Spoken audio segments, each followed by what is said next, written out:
para sahabat Bambang Nursyana Channel, terima kasih Anda selalu setia mengikuti channel resmi YouTube saya.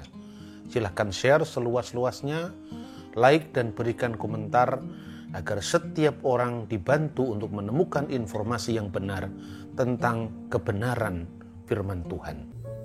Rahayu, Swastiastu, Assalamualaikum warahmatullahi wabarakatuh. Shalom, salam kebajikan, salam sejahtera bagi kita semua. Beberapa hari terakhir ini kita dihebohkan dengan berita tentang penetapan Malang sebagai halal city, sebagai kota halal.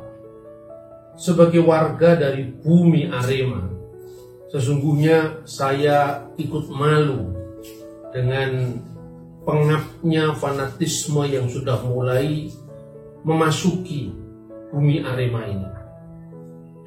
Malang yang selama ini dikenal sebagai kota yang sangat toleran, menghargai kemajemukan, kenapa tiba-tiba muncul pemikiran-pemikiran sempit yang mau menarik Malang untuk kepentingan politik praktis mungkin sebagai kota yang bernuansa agama tertentu.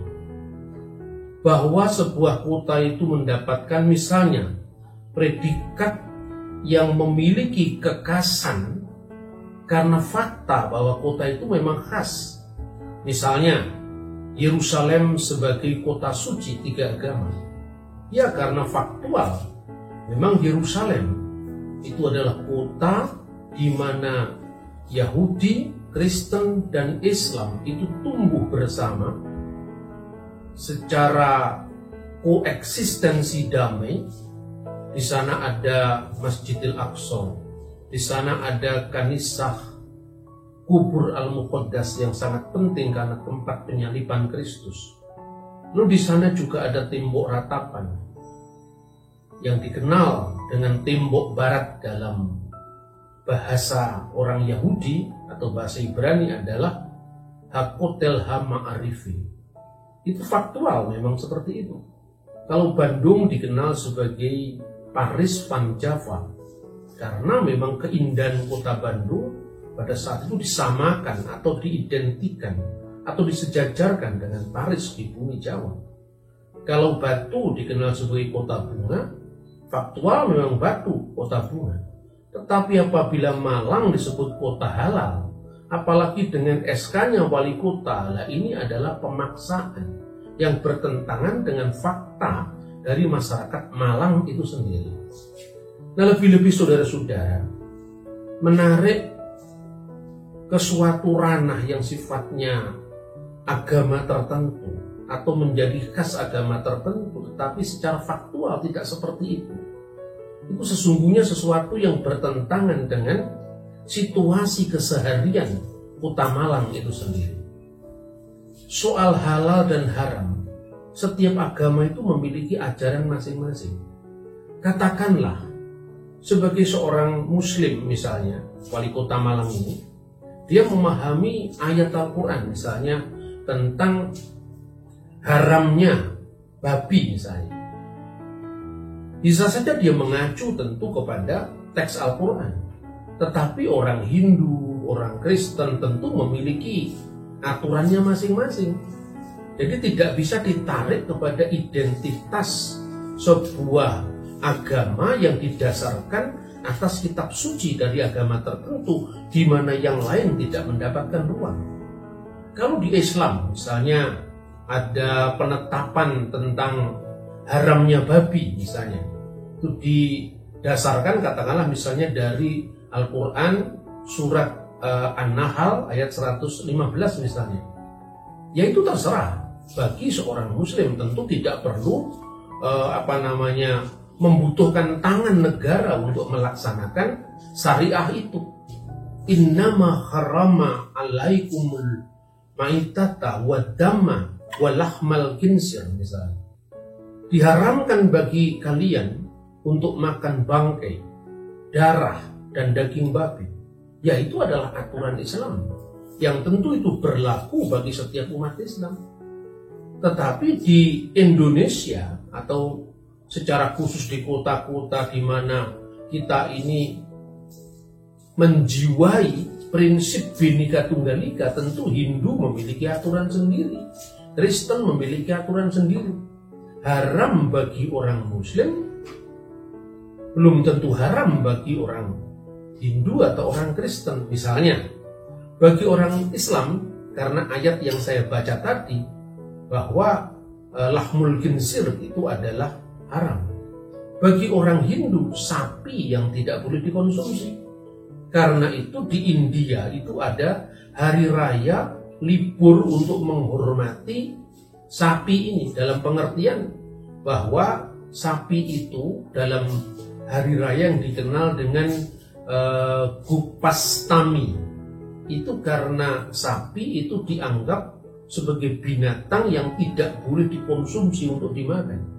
Dan dalam Islam, sapi itu adalah halal. Salah satu teks di dalam Yajurveda, mantra yang pertama, sapi dimasukkan sebagai binatang yang dikenal dengan Agniya. Maka dikatakan di sana, Agniya Yajamanasya Pasonpahi. Agniya, binatang-binatang yang dikenal dengan Agniya, wahai manusia, tidak boleh kamu bunuh dan tidak boleh kamu konsumsi.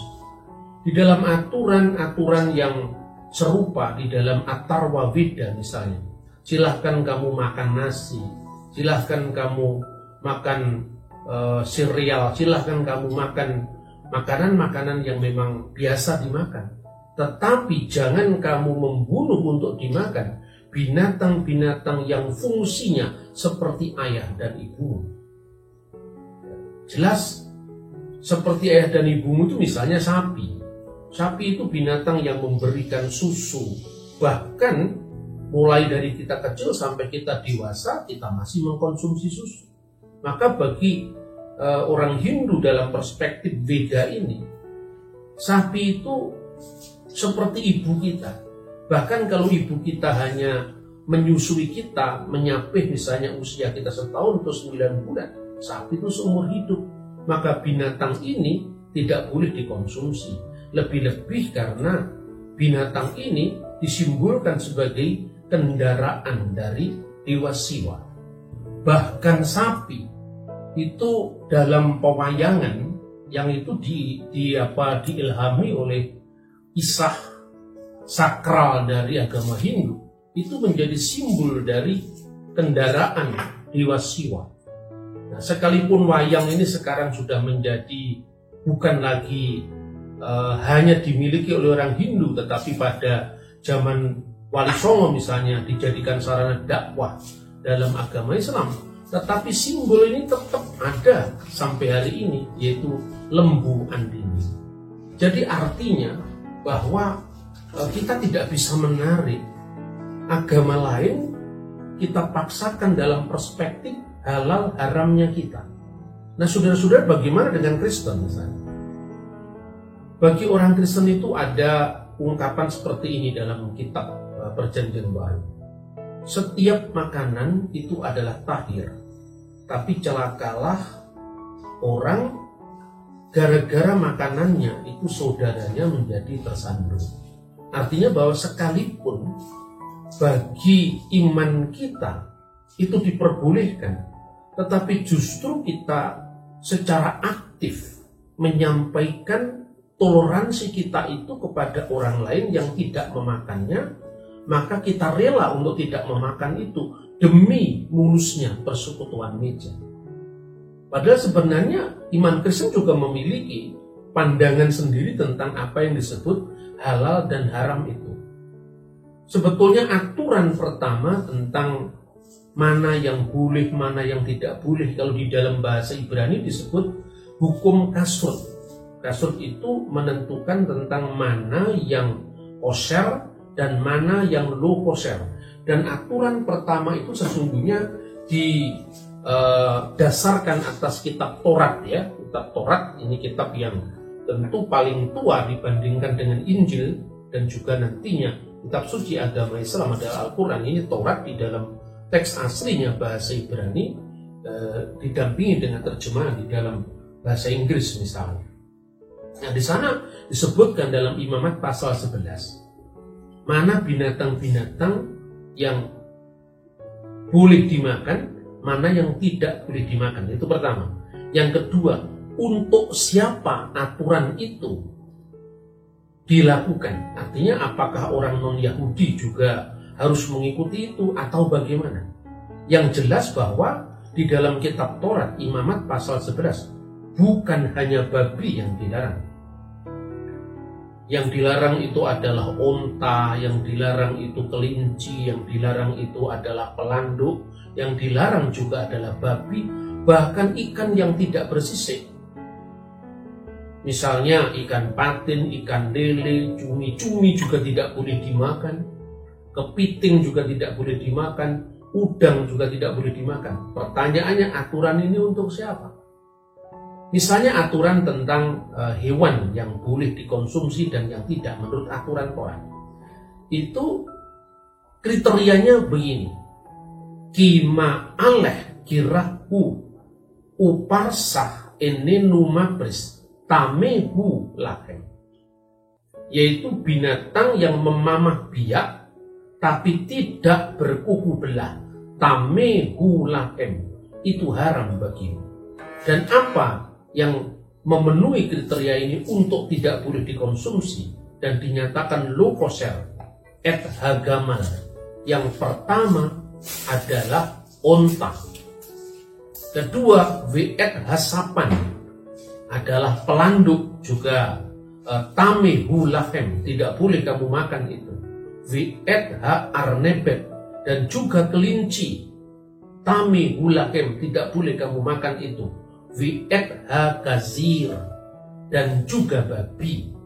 Nah, karena konteksnya itu adalah masyarakat Eksodus, masyarakat keluaran yang sedang dalam perjalanan dari tanah Mesir menuju ke tanah perjanjian pada zaman Nabi Musa itu, makanya dalam Alkitab bahasa Indonesia diterjemahkan babi hutan. Karena apa? Karena tidak ada yang ternak babi dalam perjalanan. Yang begini nggak usah dipertentangkan seolah-olah ini pertentangan, karena teks aslinya masih bisa diikuti sampai hari ini. Tapi bagaimana pemberlakuan hukum ini misalnya? Jadi setiap agama itu punya perspektif masing-masing. Yang ini harus kita kita lihat dari berbagai sudut, nggak hanya dari sudut agama kita. Jadi kalau di dalam misalnya kitab Ulangan Ulangan itu bahasa Ibrani Sefer Hadivarim pasal 4 ayat 25 nanti oleh para rabi misalnya ini bisa kita bandingkan antara penafsiran Kristen dan penafsiran Yahudi. Misalnya ini Talmud Traktat Sanhedrin khususnya 52a misalnya, itu bagi orang non Yahudi itu berlaku hukum Nuh misalnya, di mana babi boleh dimakan dalam hukum Nuh. Tetapi konteksnya Imamat pasal 11 itu memang berlaku bagi orang Yahudi. Nah, misalnya di sana disebutkan dalam kitab Ulangan itu ada 3 kriteria hukum. Dikatakan dalam bahasa Ibrani, eleh haedot, inilah peringatan-peringatan, vihahukim, dan ketentuan-ketentuan, vihamishpatim, dan peraturan-peraturan asyar dibermusi el bini Israel, yang diberikan, yang dikatakan oleh Musa kepada Bani Israel. Hukum yang pertama itu yang dikenal haidot atau memorial. Memorial itu hanya berlaku bagi orang Israel. Misalnya, kamu jangan makan daging di pangkal paha, karena konteksnya Nabi Yakub ketika dia bergulat dengan utusan Tuhan itu menjelma menjadi manusia, dikenal dengan laki-laki is dalam bahasa Ibrani, untuk menguji Nabi Yakub. Kemudian Nabi Yakub dipukul pangkal pahanya. Sejak saat itu, kata kitab Taurat, orang Israel tidak makan daging di pangkal paha. Itu memorial, itu edot, itu pelajaran sejarah. Artinya kamu harus memiliki perjuangan seperti Nabi Yakub sampai dia bergulat pada malam itu dengan seorang laki-laki yang merupakan teofani dari malaikat Tuhan tadi, dan dia menang, tetapi pangkal pahanya dipukul. Setiap kali engkau mengingat pangkal paha itu, kamu ingat daging pangkal paha tidak boleh kamu makan. Ini tidak ada relevansinya bagi orang Indonesia yang misalnya nenek moyang kita Suromenggolo, Mangkunegoro misalnya, tidak ada relevansinya karena ini berlaku bagi sejarah orang Yahudi. Seperti ketika orang Indonesia misalnya, setiap kamu mengingat simbol bambu runcing ini, ingatlah kamu akan perjuangan para pahlawan kita di dalam mengusir penjajah. Jadi ini sifatnya memorial, tidak berlaku universal.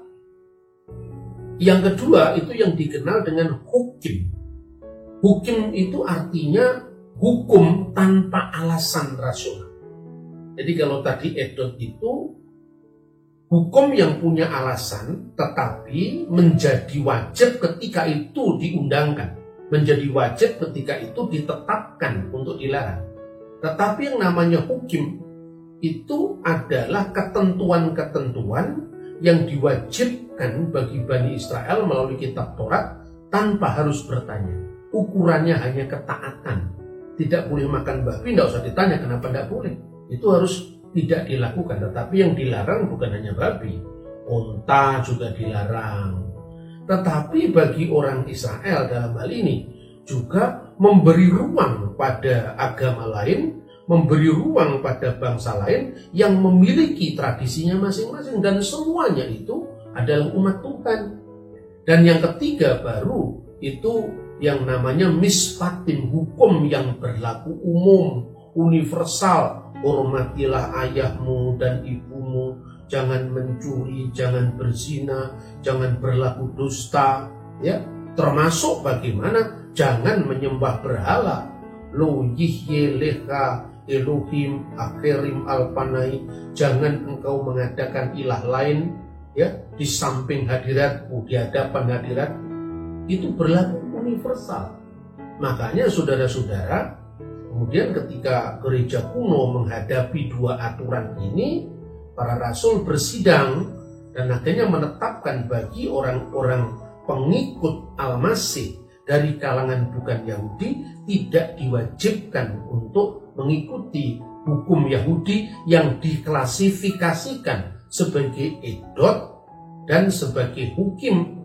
Kenapa sebagai edot? Karena dia bukan orang Yahudi yang memiliki pengalaman nenek moyangnya bergulat dengan utusan Tuhan dalam pergumulan yang berat itu. Tapi intinya tetap bahwa setiap orang harus berjuang untuk mencapai tujuan kehidupan yang baik. Hukum juga tidak berlaku karena itu hanya berlaku bagi Bani Israel. Maka bagi orang Kristiani yang berlatar belakang Yahudi, dia wajib dengan hukum Taurat itu. Tetapi bagi orang Kristen yang berlatar belakang non-Yahudi, dia berlaku hukum Nuh, di mana ditegaskan dilarang untuk menyembah berhala. Dan itu maka disebut Abudat Zara, Elilat Hashem, dilarang untuk tidak menghormati Tuhan atau menista nama Tuhan. Kemudian Gilui Arayot, yaitu dilarang melakukan imoralitas seksual. Lalu Sefikut Damim, dilarang penumpahan darah, artinya membunuh. Dilarang untuk memakan binatang yang mati dicekik, artinya termasuk darahnya tidak boleh dimakan. Kemudian hukum ini yang dicatat dalam kitab suci yaitu Kisah Para Rasul dikirimkan ke jemaat Antioquia, yang memang itu jemaat berlatar belakang bukan Yahudi. Sementara untuk umat Kristen yang berlatar belakang Yahudi di bawah pimpinan Rasul Yakobus itu tetap berlaku. Jadi ini sebetulnya perspektif Kristen. Tapi bagi orang Kristen yang lebih dipentingkan, ketika gara-gara makanan kamu membuat saudaramu jadi tersangkut, tidak ada gunanya lagi kesalehan kita, karena hanya kesalehan ritual yang tidak memiliki dampak positif bagi orang lain, khususnya dalam membina kerukunan bersama. Nah saudara-saudara, kita bisa belajar sesungguhnya dari sejarah bangsa kita sendiri. Ketika misalnya saudara membaca buku yang sangat terkenal, ditulis di zaman keemasan Raja Hayam-Wuruk, yaitu Negara Kertagama. Ini yang ditulis ya, biasanya diterbitkan di Bali karena bahasa Jawa kuno ini dilestarikan di Bali. Di dalam kitab Negara Kertagama itu ada deskripsi tentang bagaimana jamuan makan. Nah di sana sebetulnya di dalam kitab itu ketika menggambarkan bagaimana jamuan raja, maka di situ ada makanan-makanan favorit untuk seluruh rakyat. Sapi tidak termasuk. Karena apa? Sapi tentu dalam ajaran agama Hindu itu tidak boleh dimakan. Itu bukan binatang yang halal untuk dimakan. Jadi sekarang halal dan haram itu kan sesungguhnya aturannya agama apa? Karena Malang dan Indonesia ini saya kira keseluruhannya itu memiliki ciri khas masing-masing. Tidak salah misalnya di kota-kota tertentu mendapatkan predikat misalnya Serambi Mekah. Dan makanan-makanannya juga sesuai dengan tuntutan agama Islam. Sekalipun tidak perlu dijadikan hukum negara. Karena kalau otomatis masyarakatnya mayoritas Islam, ya tentu babi tidak dimakan. Tidak perlulah minta bantuan tangan pemerintah atau SK wali kota untuk menetapkan tentang makanan mana yang boleh, makanan mana yang tidak.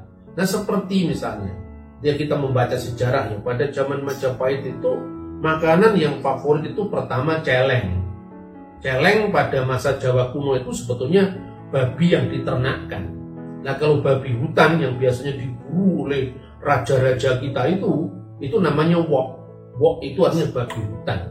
Yang sekarang malah disebut celeng. Lalu kebo. Kebo boleh dimakan, tapi sapi tidak. Makanya Kanjeng Sunan Kudus demi toleransinya kepada orang Hindu yang mayoritas waktu itu, Islam kan boleh makan sapi. Tetapi demi menjaga hubungan baik dengan umat Hindu di sana, maka sampai hari ini pun mereka tidak makan sapi. Ini persis apa yang diteladankan oleh kitab Injil. Semua makanan itu adalah tahir, tapi celakalah orang yang karena makanannya saudaranya jadi tersandung. Yang berikutnya wedhus atau domba ya, atau kambing. Lalu kijang itu makanan favorit. Kemudian kaluang itu kalau orang Manado bilang itu adalah paniki. Lalu kodok, penyu, dan juga asu, yaitu anjing. Sapi malah tidak dimasukkan. Nah karena apa? Itu memang dominan agama Hindu. Nah kemudian ketika zamannya Laksamana Cheng Ho itu dimuat dalam buku yang berjudul Jing Ya Senglan. Nah buku ini mencatat tentu ketika dia melihat dari perspektif orang Cina Muslim, dia menganggap bahwa penduduk pribumi itu makanannya kotor dan jijik. Ini kotor bagi siapa?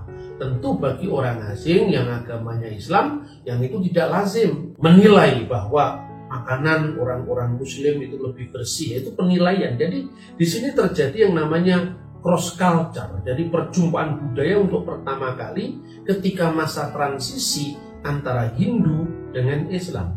Menurut Anthony Reid dalam penelitiannya dibuktikan bahwa pasar terbesar yang menjual daging itu dulu sebelum kedatangan Islam masih didominasi oleh babi. Bahkan babi itu adalah makanan favorit sejak jauh sebelum zaman Majapahit.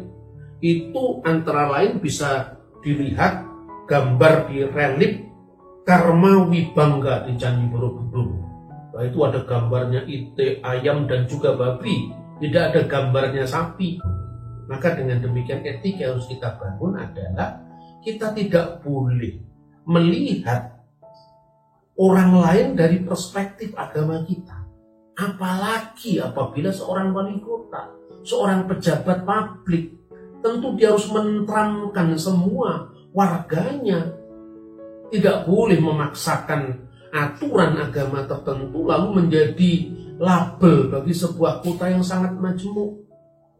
Tolong belajar bagaimana masa transisi antara Hindu dengan Islam. Anda bisa membaca misalnya Babat Tanah Jawi. Itu digambarkan ketika awal-awalnya Kanjeng Sunan Ampel itu berdakwah. Cara sembayangnya beda dengan Hindu, diejek sama orang Majapahit.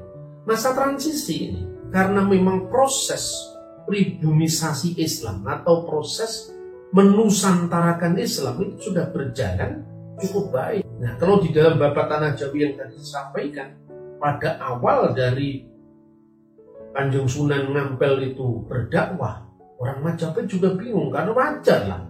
Karena biasa puja Trisandya, tiba-tiba sholat, ada ritual membungkuk, dan dianggap itu ngambung peloso, katanya orang Majapahit. Tetapi juga makanannya. Makanya dalam salah satu pupuh ya, Dandang Kudo, itu disebutkan begini.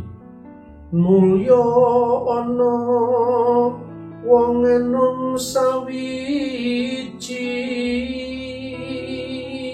Kemudian ada seorang muda mara ngucap maring putra Cempo, ya iku kurang pikire. Anak muda tadi berkata kepada putra Cempo yang tidak lain Kanjeng Sunan Ampel tadi, bahwa orang ini pikirannya konslet, kurang pikir. Nah, itu penilaian dari orang yang memang baru ya terhadap dakwah Islam. Kemudian apa yang dianggap pikirnya itu kurang tadi? Babi kuri tetanayon kodok ungkang datan binukti. Babi yang gurih kok malah tidak mau, kodok ungkang juga dijauhi. Amile kaging mendo ambune kang prengus, tetapi dia lebih memilih daging kambing yang aromanya tidak sedap, artinya aromanya prengus. Jadi artinya di antara makanan-makanan paling favorit itu kambing tidak terlalu favorit karena dianggap baunya kurang sedap, tapi babi itu disebut arum, baunya harum gitu loh. Tapi tidak usah yang Islam marah, karena itu perspektif orang yang berbeda. Biasakan kita mendengar perspektif orang yang berbeda tadi.